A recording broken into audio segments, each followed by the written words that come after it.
Welcome back. So today we are going to start talking about our disaster preparedness planning.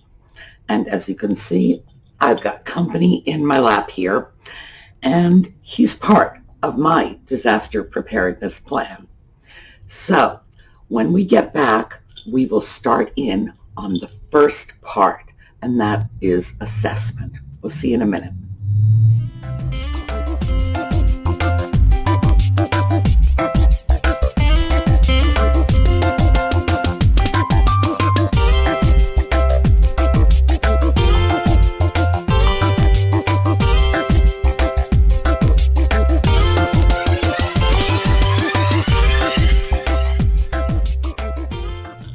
Okay, well, the photobomb kitty is still with me. Say hi. Apparently he hasn't gotten enough attention yet. So let's talk about assessment. In order to create a viable plan, you need to take a look at what your circumstances are, because as I mentioned in the overview video, there is no one-size-fits-all when it comes to emergency preparedness. Everybody's situation is different. Everybody's circumstances are unique to them. So my plan doesn't work for you. Your plan doesn't work for the guy across the street. His plan doesn't work for your son-in-law up in Texas.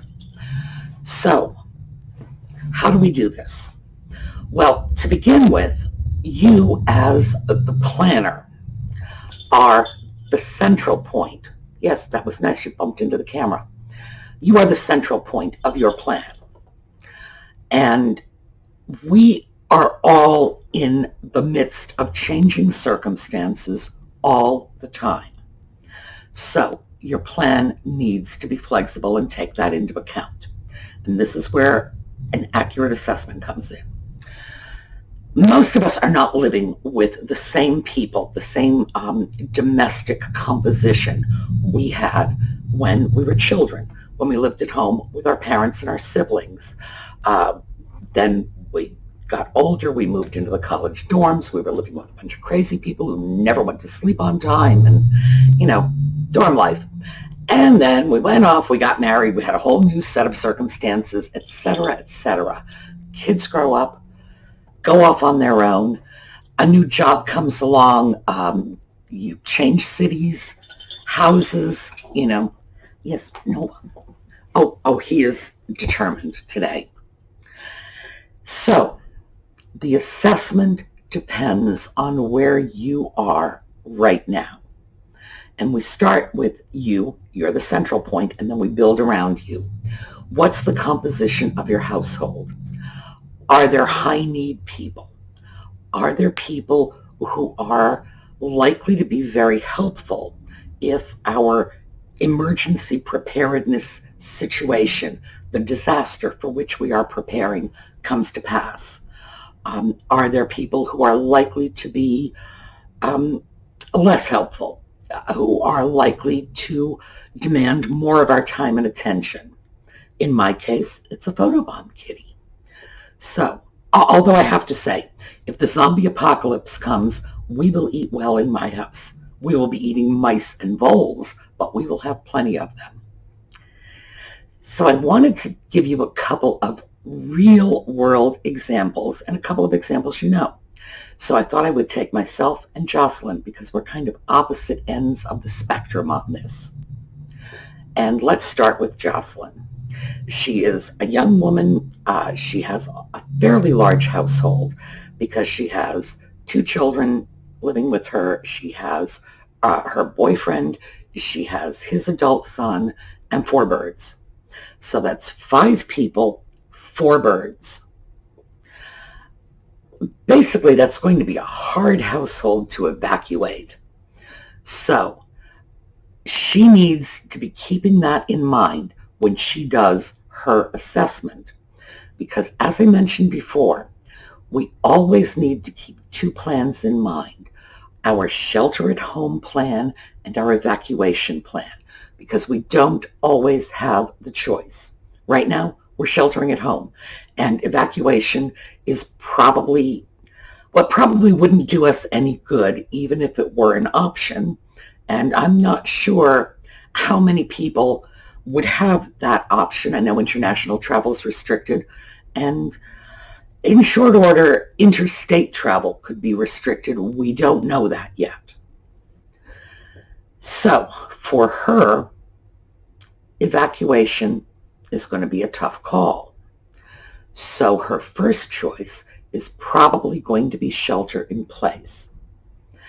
And in this case, she has a lot going for her because it's 3 adults against 2 children and 4 birds. The children are too young to be very helpful parts of the process. But there's another interesting thing about Jocelyn's family, and that is that some of them are very high need, especially right now. Her boyfriend, Drew, has asthma. She's mentioned that, so we all know that. And asthma, my mother was asthmatic, so I know a little about it.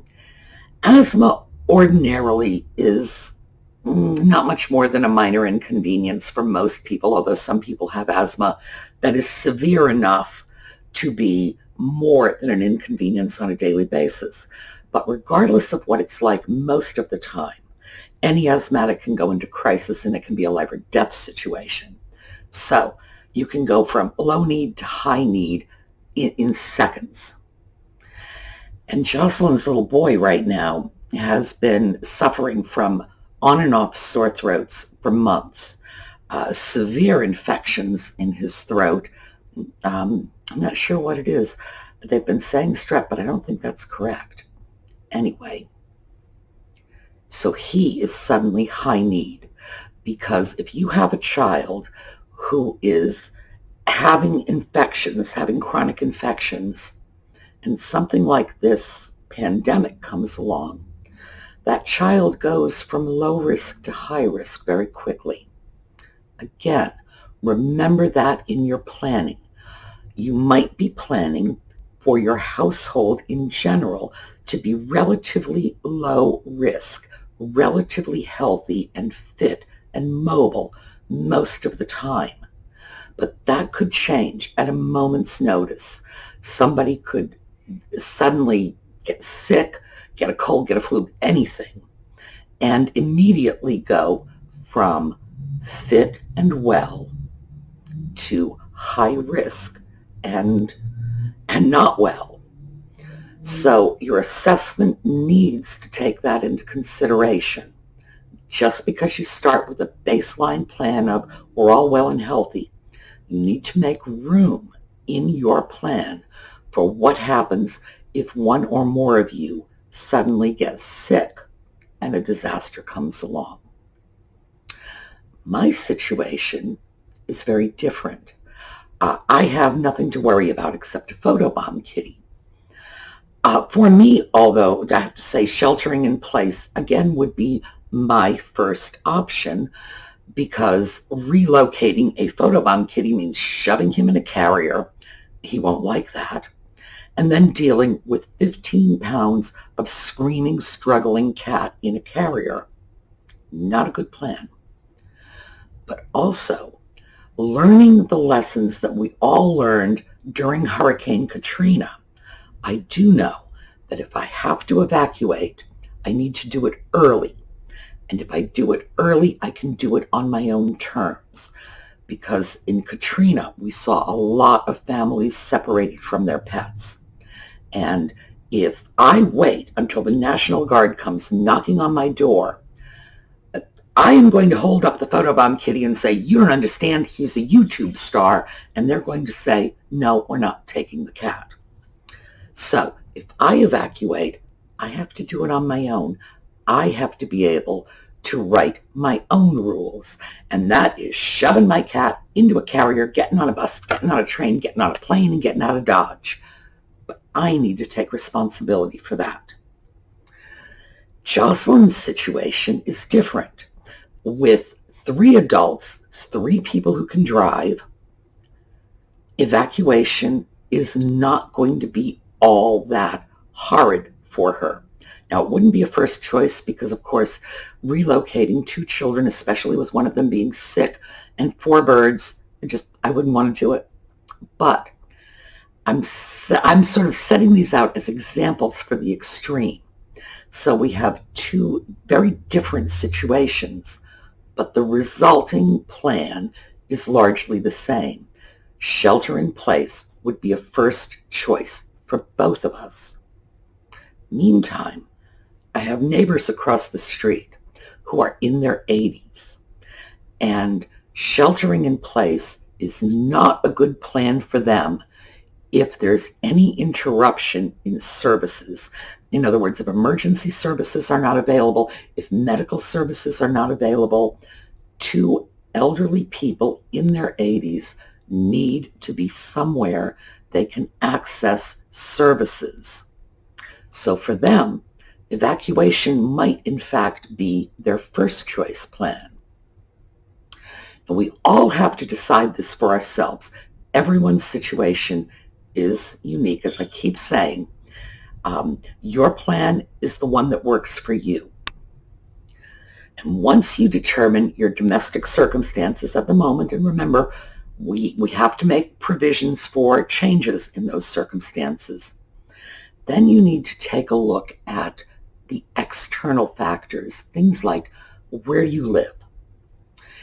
If you live in New Hampshire, you need to be prepared to shelter in place, because your most likely emergency situation is going to be a bad winter snowstorm. That's just life in New Hampshire. That's life in New England, basically. If you're in North Dakota, same thing. Bad winter snowstorm, getting snowed in.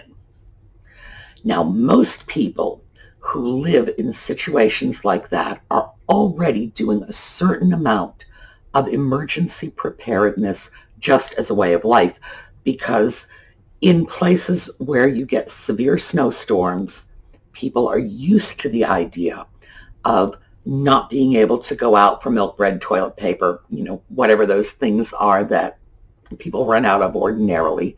They're used to being at home for periods of time, and they're probably used to dealing with an interruption in services, because that's another thing that goes along with snowstorms.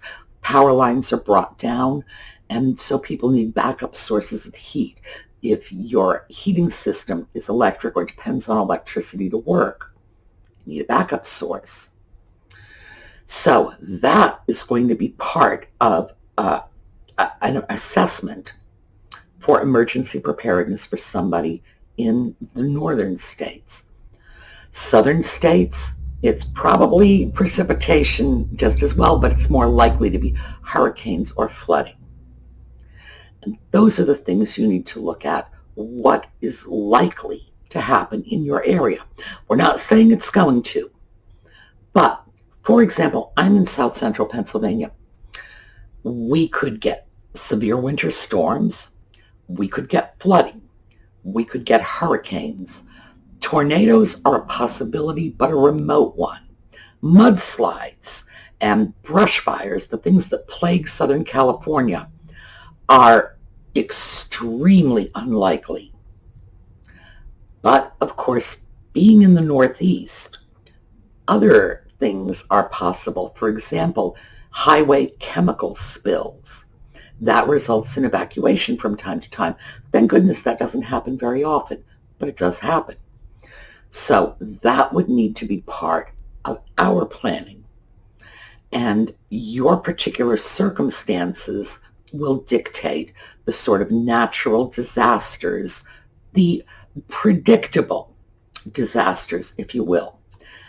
Now, we're in the middle of a disaster that I don't think anybody well, that's not true. Some people did predict this. There were epidemiology professionals who've been saying that we are way overdue for a pandemic. But in terms of most of us, this is not what we were expecting. But again, this is where your assessment comes in. Take a look at what your possibilities are.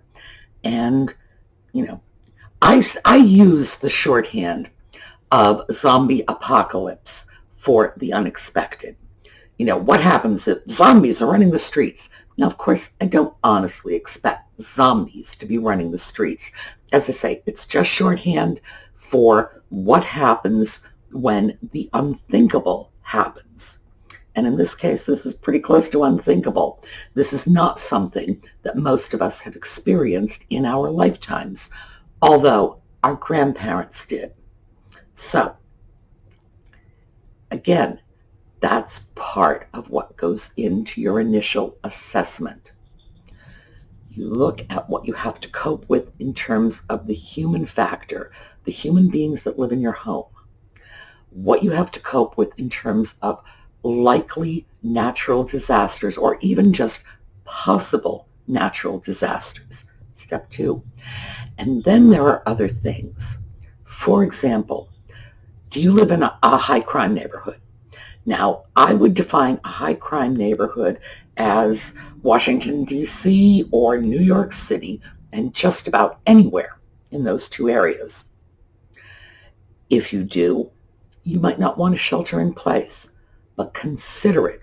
And of course, you might want to. New Yorkers in particular have a real knack for coming together in a crisis. And I will give them that. Boy, the power goes out, and it is not dog eat dog, every man for himself. It really is neighbors helping neighbors, bless their hearts. So consider, are you in an area where you know your neighbors and can rely on them for help if you need it? Would you be better off just getting out of Dodge? And if you need to get out of Dodge, do you need to make that decision early so that you can do it on your own terms? So that is essentially how we work out our assessment. As I said, for me, my preference is to shelter in place. I am safe here. It's a low crime area. It's the middle of nowhere. My undergraduate college had a higher population than the town I'm living in, and that is the absolute truth. It startles me to think about that, but it's absolutely true. And of course, I do not intend to abandon a photobomb kitty. So for me, sheltering in place is good. For Jocelyn, maybe yes, maybe no. I'm thinking right about now, if things got too much worse, I'm worried about her boy, frankly. I'm absolutely worried about Ashton. He's fine right now at this moment, but that strep has been bouncing off of him, 1 week on, 1 week off for a couple of months now. She might be better off seeking out an area with better emergency services and better medical facilities. But there's another factor that I didn't mention, and this is in Jocelyn's case, not in mine. She has a large extended family nearby. She has parents. She has a brother. The brother has a fiance. She has a sister. The sister has a husband. The sister has a baby on the way. So there's a larger network of people that she is going to be concerned with in addition to her own family. That may be a factor for many of you. What happens if your nuclear family, the people you live with, suddenly expands? Is your assessment going to need to include your own household members plus adult children, grandchildren, elderly parents who might live nearby but certainly can't take care of themselves? Just keep that in mind. That's how we're going to make this assessment. Remember, our assessment drives our plan. Okay, so give you a couple of days to chew on that, and then we're going to come back with step 2, and that is inventory. However, in the meantime, I'm going to add a couple of little fun things to the end of these videos. Right now I have one in mind. I have a birdhouse that's been out in my yard for 4 years, and it finally got occupied a few weeks ago by a little bird family. And Jocelyn and I were watching it this afternoon. The little daddy bird is outside in the tree chasing away all the other birds, as if to say, go away, you can't touch my toilet paper and my hand sanitizer. He is protecting the mommy bird who is in on the nest in the birdhouse. I'm going to see if I can get some film of that because it's really very cute. And I do want to end this on something positive and life-affirming, because we are all stressed and worried, and we need to put our heads in a good place, because remember, no situation has ever been helped by panic. Like from the dawn of time, panic has never been our friend. So let's try to stay calm. Let's try to stay positive. I'm going to get you a bird video, and I'll see you all next time. Well, here is our birdhouse. For 4 years, this birdhouse went unoccupied, and I even put a little sign on it to try to encourage the birds. So this year, a bird family has moved in, and you can hear mommy bird right now. We're going to see if we can find daddy bird. He's been chasing all the other birds away and making quite a little ruckus.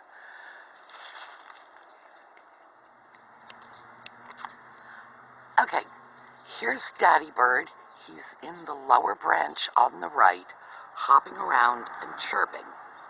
And I guess his job is to make sure nobody comes near mommy bird and the baby birds.